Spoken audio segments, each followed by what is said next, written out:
Bonjour. Vous avez entendu parler de cette nouvelle méthode de gestion de stress et de développement de la résilience. Il s'appelle Havening. Et vous souhaiterez avoir un peu plus d'informations? Je suis ravie d'en parler avec vous. Je suis Susan Cortez, praticienne et formatrice des techniques de Havening. Dérivé du mot anglais haven, qui signifie havre, le havening consiste à créer pour soi-même un havre de paix. Certains gestes ont un pouvoir réconfortant, comme la caresse d'une main sur notre joue.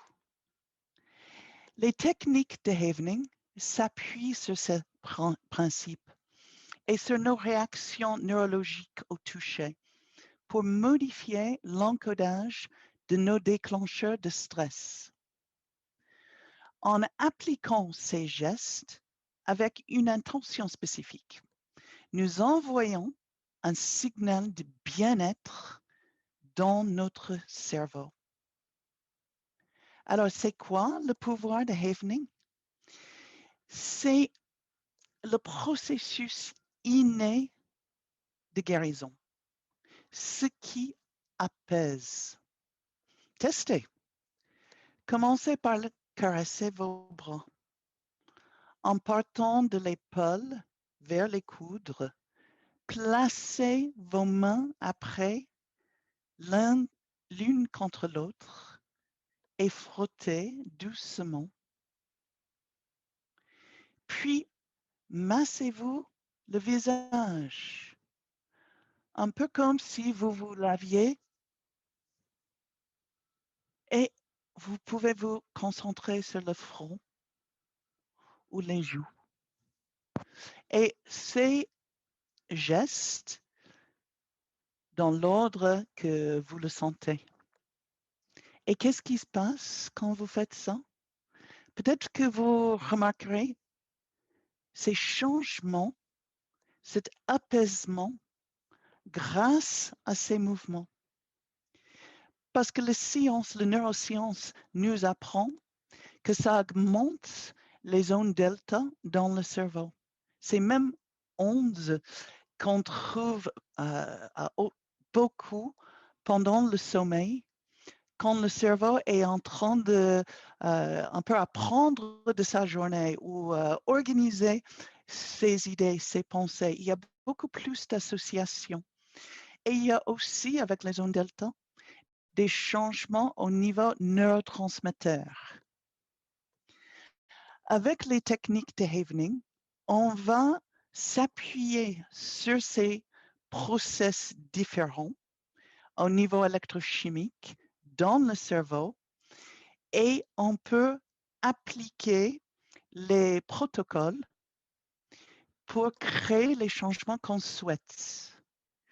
Donc, d'abord, tout le monde peut apprendre à auto-appliquer ces techniques pour la gestion des émotions et pour le développement personnel. Dans notre atelier, Développer votre résilience, vous apprenez et vous pratiquez plusieurs exercices qui s'appuient sur ces principes de neuroplasticité. C'est votre état d'esprit qui, jour après jour, va influencer, un peu formater votre cerveau et créer de nouvelles routes neuronales. C'est ce processus positif d'adaptation. C'est l'élan qui nous permet de rebondir après des expériences difficiles.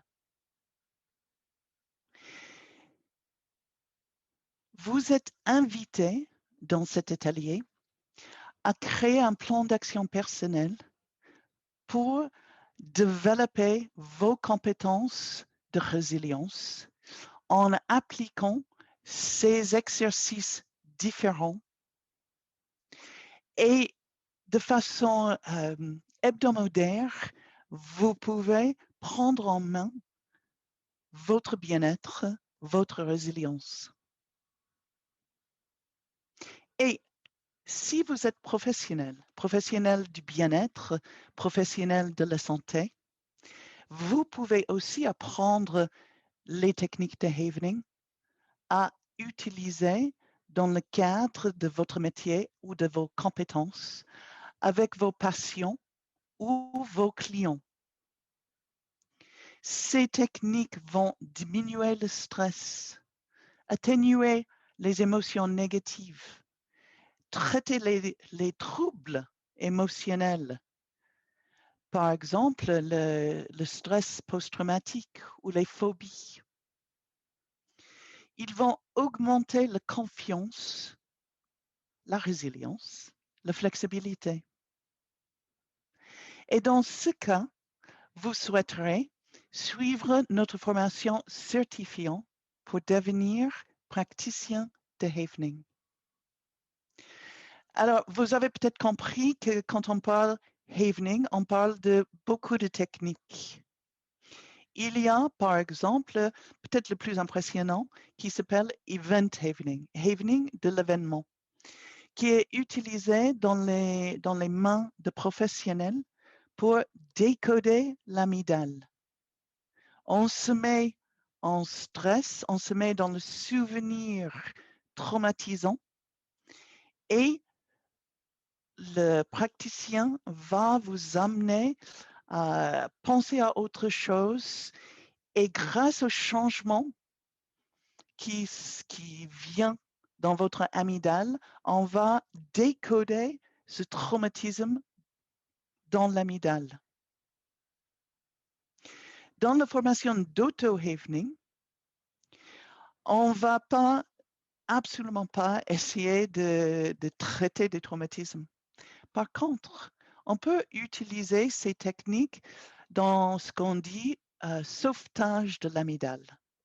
Ça veut dire quand votre amygdale se met en alerte, qu'il y a un danger, que vous êtes stressé, on va utiliser ces mêmes techniques de Havening, de distraction et les gestes pour diminuer ce trop-plein de stress et les neurotransmetteurs associés. Un autre exemple s'appelle le informationnel, le Havening informationnel. Et ça, vous pouvez l'apprendre en auto-formation, auto-Havening, et aussi les professionnels vont utiliser en séance.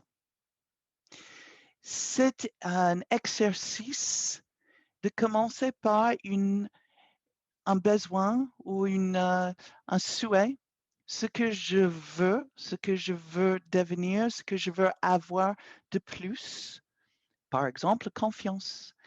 Et puis, on va se dire les choses dans ce protocole avec le Havening, que si j'avais ça, si c'était possible. Et on va emmener l'esprit à encoder ses possibilités et augmenter ses possibilités.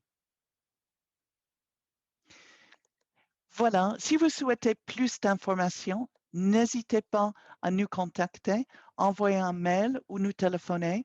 Ce serait avec plaisir d'en parler avec vous. Après, si vous souhaitez suivre une formation, je répète, la formation